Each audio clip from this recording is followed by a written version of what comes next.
សូមជម្រាបសួរពុកម៉ែបងប្អូនទាំងអស់គ្នាក្នុងវីដេអូនេះខ្ញុំបាទសូមបង្ហាញជូនចម្លាក់អប្សរាដែលមានភាពរស់រវើកដែលជាស្នាដៃជាងខ្មែរឆ្លាក់យ៉ាងលម្អិតបំផុត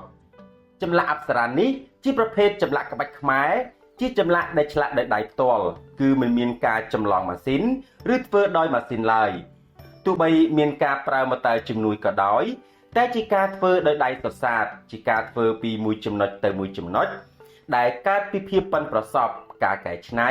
និងទេពកោសល្យរបស់ជាងផ្ទាល់ដែលត្រូវចំណាយពេលធ្វើជាច្រើនថ្ងៃនិងជាច្រើនខែផងដែរចម្លាក់អប្សរានេះឆ្លាក់ពីឈើធ្នង់មានអាយុកាលចាស់យូរឆ្នាំសាច់ឈើស្អាតបែបធម្មជាតិដែលមានកម្ពស់83សង់ទីម៉ែត្រ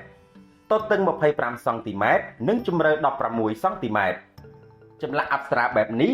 ជាចម្លាក់ដែលមានការពេញនិយមជាចម្លាក់ពិសេសធ្វើបានតែមួយនិងមិនមានច្រើនឡើយសម្រាប់បងប្អូនដែលស្រឡាញ់ចម្លាក់រចនាបថខ្មែរឬបើសិនជាបងប្អូនមានតម្រូវការចង់ជាវ